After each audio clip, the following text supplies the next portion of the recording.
نحمده ونصلي على رسوله الكريم اللهم صل على سيدنا ومولانا محمد النبي الأمي وعلى آله وأصحابه وبارك وسلم۔ میرے معزز خواتین و حضرات، آج کا درس سورۃ الحجر ہے۔ یہ حجر ایک وادی کا نام ہے جو حجاز اور ملک شام کے درمیان واقع ہے۔ اس جگہ قوم سمود آباد تھی۔ قوم سمود کی طرف اللہ نے اپنے پیغمبر حضرت صالح علیہ السلام کو بھیجا تھا، جن کا ذکر پہلے بھی گزرا، آئندہ بھی گزرے گا۔ اس صورت میں چونکہ اس جگہ کا ذکر ہے، اسی مناسبت سے اس صورت کا نام سورۃ الحجر رکھا گیا۔ اس صورت کی ابتدا الف لام را تلک آیات الکتاب وقرآن مبین، اس آیت میں اللہ تعالیٰ نے دو لفظ استعمال فرمائے ہیں، نمبر 1 کتاب کا، نمبر 2 قرآن مبین کا۔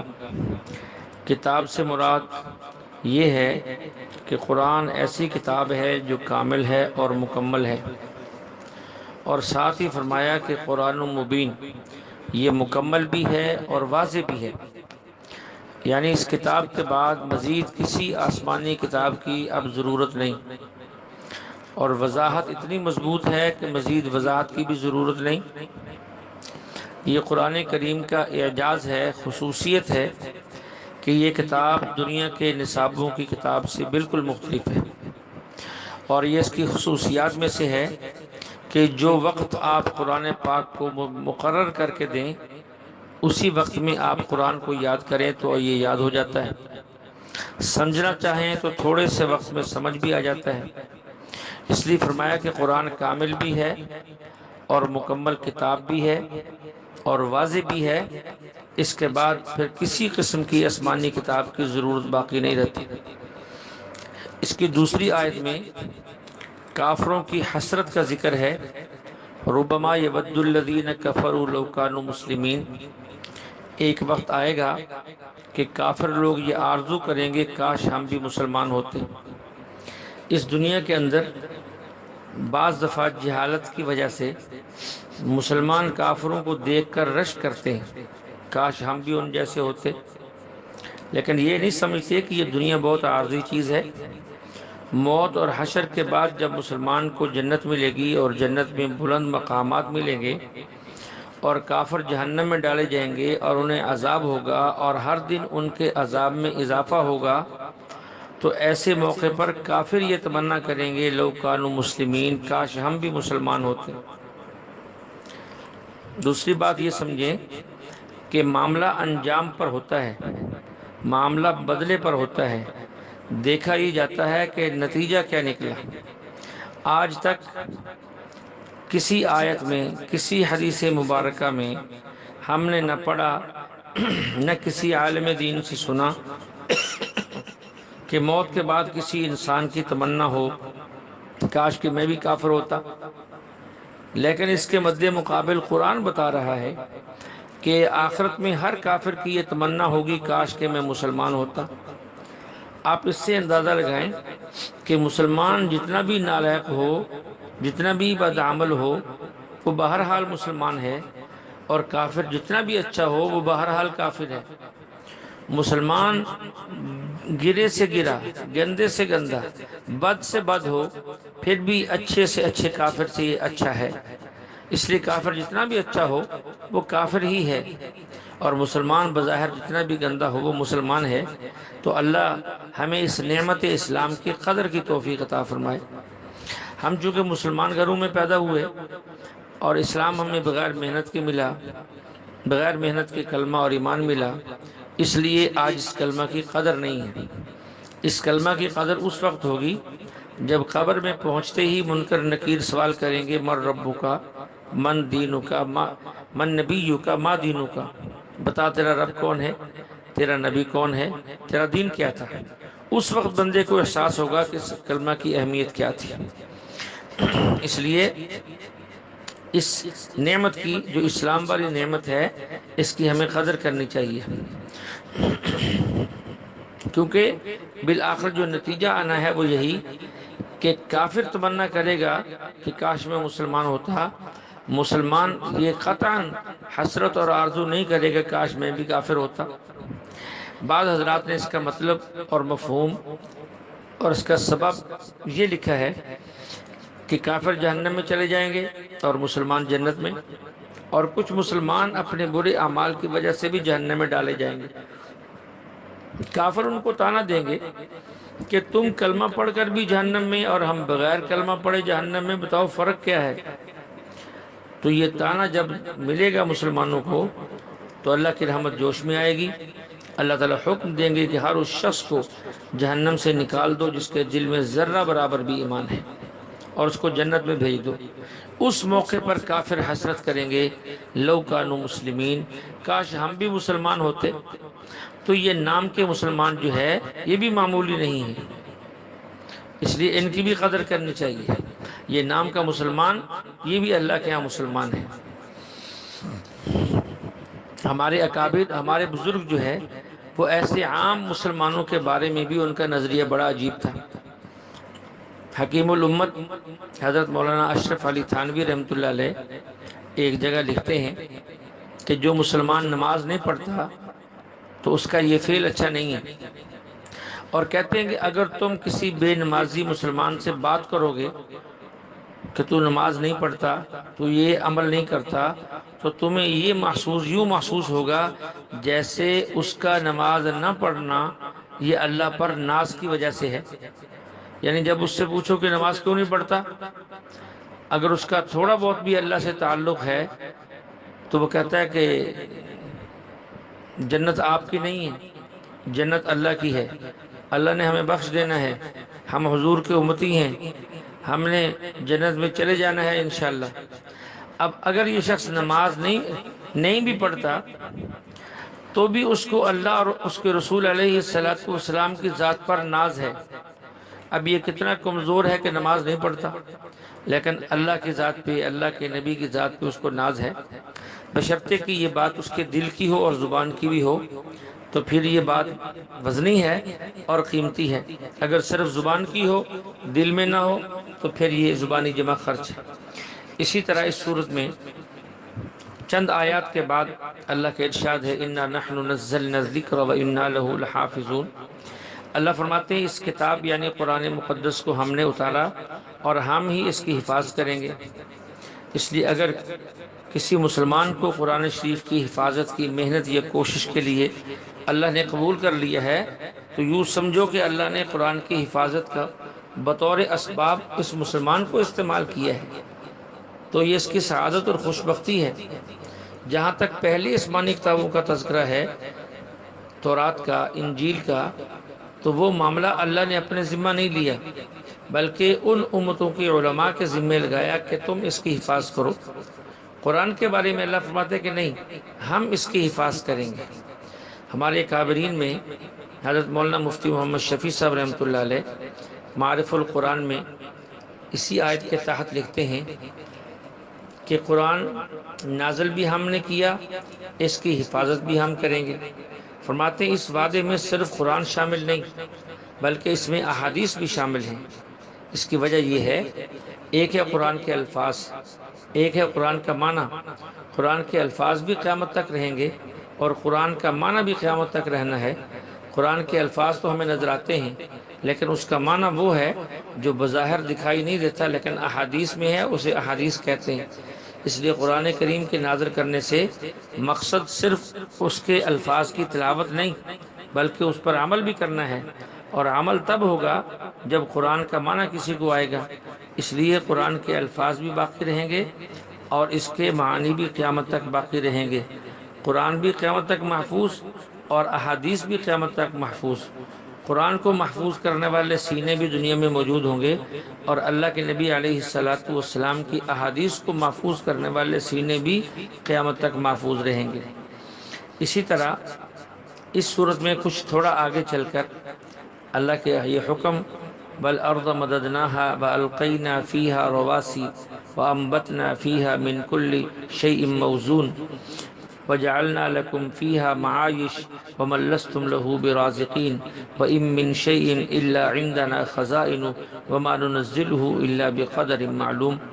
اللہ فرماتے ہیں زمین کو ہم نے بنایا پھیلایا، اس میں پہاڑ بنائے، اس میں ہر قسم کی ہم نے چیزیں پیدا کی، توازن کے ساتھ پیدا کی، تمہارے لیے ہم اس سے رزق نکالتے ہیں، اور دیگر مخلوقات کا بھی رزق ہم پیدا کرتے ہیں، اور جن کو تم روزی نہیں دیتے ہم دیتے ہیں، ان کو بھی، ان کا رزق بھی ہم نکالتے ہیں، اور ہمارے پاس ہر چیز کے خزانے ہیں، ہم مناسب مقدار میں اتارتے ہیں، جس قدر ضرورت ہوتی ہے اسی قدر اتارتے ہیں۔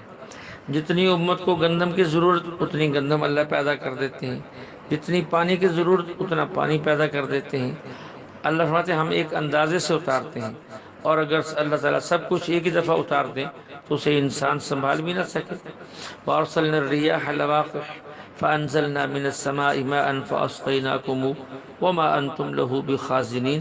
اللہ فرماتے ہیں ہم ہوائیں چلاتے ہیں جو بادلوں کو پانی سے بھر دیتی ہیں، آسمان سے بارشیں بھی ہم برساتے ہیں، پھر اس پانی سے تمہیں سیراب بھی ہم کرتے ہیں۔ جس قدر ہمارے خزانے میں پانی ہے، ہم آسمان سے سارا پانی اگر ایک ہی وقت میں اتار دیں تو ہم سارے پانی کو محفوظ نہیں کر سکتے۔ تو اللہ کا بڑا عجیب نظام ہے۔ سمندر موجود ہے، سمندر میں پانی ہے، وہاں سے آبی بخارات اٹھتے ہیں، پھر ہوائیں چلتی ہیں، بادل کی شکلیں بنتی ہیں، جہاں جتنی ضرورت ہوتی ہے اللہ وہاں بارش برساتے ہیں، اور اکٹھی برف آتی ہے، بڑے بڑے پہاڑ بن جاتے ہیں برف کے، اور جم جاتی ہے، پھر جتنی ضرورت ہوتی ہے پگھلتی رہتی ہے، زمینوں کو سیراب کرتی رہتی ہے۔ یہ اللہ کا نظام ہے۔ اس کے بعد اللہ جل شانہ نے پھر حضرت آدم علیہ السلام کی تخلیق کو بیان کیا۔ وَإِذْ قَالَ رَبُّكَ لِلْمَلَائِكَةِ إِنِّي خَالِقٌ بَشَرًا مِّن صَلْصَالٍ مِّنْ حَمَإٍ مَّسْنُونٍ۔ ان آیات میں حضرت آدم علیہ السلام کی پیدائش کا واقعہ بیان کیا، اور اس میں فرشتوں سے سجدہ کروانے کا، اور ابلیس کے سجدہ نہ کرنے کا، اور ابلیس کے مہلت مانگنے کا، اور اللہ کے مہلت دینے کا، یہ ساری باتیں پھر دوبارہ سے بیان کی ہیں۔ تو اللہ یہاں فرماتے ہیں اے فرشتوں، میں زمین میں اپنا خلیفہ پیدا کر رہا ہوں، زمین میں مٹی سے میں مٹی کا بشر پیدا کر رہا ہوں۔ وہاں یہ فرمایا تھا کہ خلیفہ پیدا کر رہا ہوں شروع پارے کے اندر، یہاں اللہ فرما رہے ہیں کہ میں مٹی سے بنا رہا ہوں، تو معلوم ہو جو خلیفہ ہے وہی بشر ہے، اور جو بشر ہے وہی اللہ کے خلیفہ ہے۔ اللہ نے اپنی خلافت کی نعمت صرف انسان کو دی ہے، کسی نوری مخلوق کو نہیں دی، اور کسی ناری مخلوق کو بھی نہیں دی۔ اس لیے بشر کا ہونا یہ کمال صفت ہے، بشریت کے اندر ہی کمال ہے، نور کے اندر یا نار کے اندر یہ کوئی کمال نہیں ہے۔ اس لیے اللہ جل شانہ نے انبیاء علیہ السلام کو انسانوں میں سے بھیجا ہے، کیونکہ اللہ نے فرشتوں میں سے کسی کو خلیفہ نہیں بنایا، انسانوں سے فرمایا کہ میں تم سے اپنا خلیفہ بناؤں گا۔ تو یہ ہمارے لیے اعزاز ہے، اس لیے ہمیں یہ بات مان لینی چاہیے کہ انبیاء علیہ السلام وہ انسانی جنس سے آئے ہیں۔ ہاں صفات کے اعتبار سے انبیاء علیہ السلام نور بھی ہوتے ہیں، ہم پیغمبر کی ذات کے دونوں صفات مانتے ہیں کہ جنس کے اعتبار سے وہ انسان ہیں، اور صفات کے اعتبار سے وہ نور ہیں۔ اللہ جل شانہ ہمیں بات کو عقل کے ساتھ، حوصلے کے ساتھ سمجھنے کی توفیق عطا فرمائے۔ اب یہاں ایک اور بات، اللہ تعالیٰ نے جب آدم علیہ السلام کو پیدا کیا تو یوں فرمایا وَنَفَخْتُ فِيهِ مِن رُوحِي، کہ اللہ نے اس میں روح کو ڈالا۔ وَنَفَخْتُ فِيهِ مِن رُوحِي، اس بات پر غور کریں کہ میں نے آدم میں اپنی روح کو ڈالا۔ اب اس کا معنی کیا مطلب؟ اللہ کی روح ہے اور وہ ڈالی ہے، تو یہ روح کی نسبت اللہ کی طرف کیوں کی گئی ہے؟ اصل میں ایک بات سمجھیں، ہماری عربی گرامر کے اندر ایک مضاف ہوتا ہے اور ایک مضاف الیہ ہوتا ہے۔ جیسے ہم کہتے ہیں میری مسجد، میرا کھانا، میری گاڑی، میرا گھر، تو اسے اضافت کہتے ہیں، یعنی اپنی طرف اس چیز کو منسوب کرنا۔ اللہ جل شانہ جب بعض چیزوں کو اعزاز بخشنا چاہتے ہیں تو اس کی نسبت پھر اپنی طرف کرتے ہیں، اسے اضافت تشریفیہ کہتے ہیں، شرف کے لیے۔ سارے انسان اللہ کے بندے ہیں، لیکن جن کو اللہ تعالیٰ اعزاز دیتے ہیں تو انہیں پھر یوں خطاب کرتے ہیں، یا ایتھا النفس المطمئنہ ارجعی الی ربک راضیۃ مرضیہ فادخلی فی عبادی وادخلی جنتی۔ اللہ نیک لوگوں سے فرماتے ہیں کہ یہ میرے بندے ہیں، حالانکہ سارے ہی اللہ کے بندے ہیں، لیکن جن کو اللہ اعزاز دینا چاہتے ہیں ان کی نسبت اللہ اپنی طرف کرتے ہیں۔ تو یہاں بھی حضرت آدم علیہ السلام کی روح کو اللہ تعالیٰ نے اعزاز بخشا، اس لیے فرمایا کہ میں نے اپنی روح ان کے اندر ڈال دی، ورنہ تو ہر انسان کے اندر جو روح ڈالی جاتی ہے وہ اللہ ہی کے حکم سے۔ یہ سارا واقعہ حضرت آدم علیہ السلام کی پیدائش کا اور شیطان کے سجدہ نہ کرنے کا یہ تفصیل کے ساتھ جو ہے وہ شروع میں گزر چکا ہے اور اس کے بعد بھی گزر چکا، لیکن یہاں ایک بات ذہن میں رکھیں،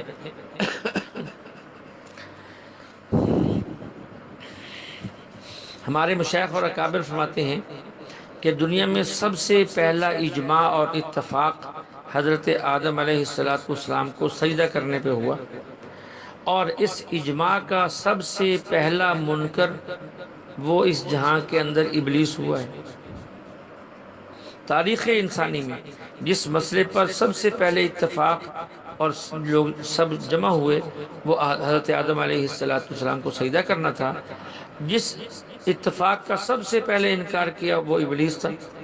اب معلوم ہوا ملائکہ نے حضرت آدم علیہ السلام کو سجدے پر اتفاق کیا اور ابلیس نے انکار کیا، تو سب سے پہلا دنیا میں اجماع کا انکار کرنے والا ابلیس، جو اجماع کو مانے گا وہ جنت میں فرشتوں کے مقام کو پہنچ جائے گا، اور جو اجماع کا منکر ہوگا وہ ابلیس کے مقام تک جہنم میں پہنچ جائے گا۔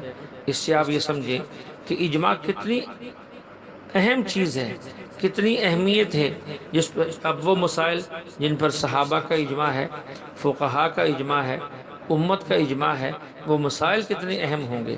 اللہ جل شانہ ہمیں فرشتوں والی صفت اپنانے کی توفیق عطا فرمائے، اور ابلیس والی صفت سے یعنی انکار کرنے سے اللہ ہماری حفاظت فرمائے۔ تو ابلیس نے انکار کیا تو اللہ نے جو ہے اس کی کوئی دلیل کو توڑا نہیں ہے، حالانکہ اللہ تو اس کی دلیل کو توڑ سکتے تھے، بس اللہ نے فَخْرُجْ مِنْهَا فَإِنَّكَ رَجِيمٌ، دفع ہو جاؤ۔ اس لیے ہم بعض مسائل کو بار بار بیان کرتے ہیں تاکہ وہ ذہن نشین ہو جائیں اور پختہ ذہن نشین ہو جائیں۔ دیکھیے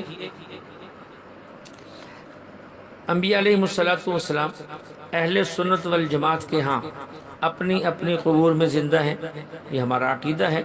روضہ اطہر میں قبر مبارک یہ جنت کا ٹکڑا ہے، یہ ہمارا نظریہ ہے، اور جنت کے اندر مردے نہیں ہوتے، جنت کے اندر زندہ ہوتے ہیں۔ ایک بندہ کہنے لگا کہ آپ علیہ السلام کا روضہ یہ جنت نہیں ہے، اور یہ کہنے والے لوگ کوئی آسمان پہ نہیں رہتے، یہی ہمارے شہروں میں رہتے ہیں۔ ریمیر خان میں بھی کچھ ایسے لوگ ہیں، سرگودا میں بھی کچھ ایسے لوگ ہیں، گجرات میں چند شہر ایسے ہیں جہاں کچھ ایسے لوگ رہتے ہیں، ہر جگہ نہیں ہیں۔ اور جنت نہ ہونے کی دلیل کہتا ہے جی صحیح بخاری میں حدیث موجود ہے، آپ علیہ السلام نے جب مسجد نبوی تعمیر کرنے کا ارادہ کیا اور اس کی کھدائی کروائی تو مسجد نبوی کی تعمیر کی کھدائی کے دوران وہاں مشرکین کی ہڈیاں نکلی، آپ نے ان کو باہر پھینکوا دیا اور وہاں مسجد نبوی تعمیر ہو گئی۔ اب دلیل کیا دیتا ہے کہ اگر یہ جنت ہوتی تو جنت میں مشرکوں کی ہڈیاں کہاں سے آ جاتی؟ اس سے معلوم ہو کہ جنت نہیں۔ دیکھیے یہ دلیل نہیں تھی، یہ عقلی ڈکوسلے تھے۔ ہم نے کہا یہ تو آسان ہے، کاش کہ آپ قرآن پڑھ لیتے اور کسی ماہر سے سمجھ لیتے تو آپ کو یہ اشکال پیدا نہ ہوتا۔ اللہ تعالیٰ نے حکم دیا تھا فرشتوں کو کہ آدم کو سجدہ کرو، تو ابلیس نے سجدہ نہیں کیا، تو اس وقت ابلیس کہاں تھا؟ کہتا ہے جنت میں۔ میں نے کہا عجیب بات ہے، آپ تو کہتے ہیں مشرک کی ہڈی نہیں ہو سکتی جنت میں، یہاں تو پورے کا پورا ابلیس جنت کے اندر ہے۔ اب کہنے لگا جی کہ آپ اس آیت کو آگے تو بڑھیں۔ میں نے کہا آگے کیا ہے؟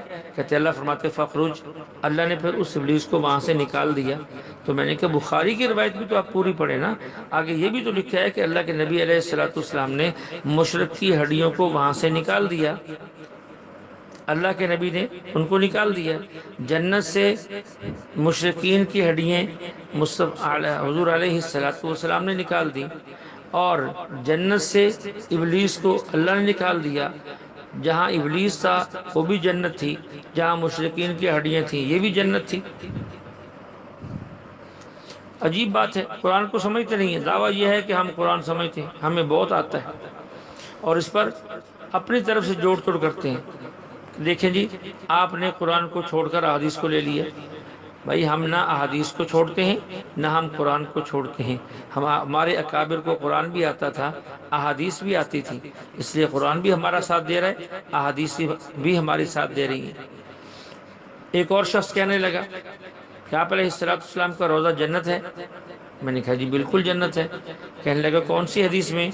میں نے کہا جی امام بخاری رحمۃ اللہ علیہ الجامع الصحیح میں لائے ہیں، ما بین بیتی و منبری روضۃ من ریاض الجنہ۔ فرمایا کہ میرا منبر اور میرا حجرہ، اس کے درمیان میں جو جگہ ہے جنت میں ہے۔ کہتا جی کہ عجیب بات ہے، اس کا مطلب تو یہ ہوا کہ منبر بھی اس سے خارج ہے اور آپ کے گھر بھی اس سے خارج ہے، لہذا وہ ٹکڑا تو جنت نہ ہوا، وہ تو درمیان کا ٹکڑا جنت ہوا۔ میں نے کہا کہ منبر کہاں ہے؟ ریاض الجنہ میں ہے یا ریاض الجنہ سے باہر ہے؟ کہتا جی ریاض الجنہ میں ہے۔ تو میں نے کہا آپ اس کو پھر باہر نکال دیں۔ کہتا یہ میں نہیں نکال سکتا۔ میں نے کہا جب منبر ریاض الجنہ میں ہے تو پھر وہ اس کو آپ نہیں نکال سکتے، تو اللہ کے نبی علیہ السلام کے حجروں کو آپ پھر ریاض الجنہ سے کیسے نکال سکتے ہیں؟ بس اس قسم کی باتیں کر کے یہ لوگوں کو گمراہ کرتے ہیں۔ اس سے زیادہ ان کے پاس نہ علم ہے نہ حلم ہے اور نہ بڑوں پر اعتماد ہے۔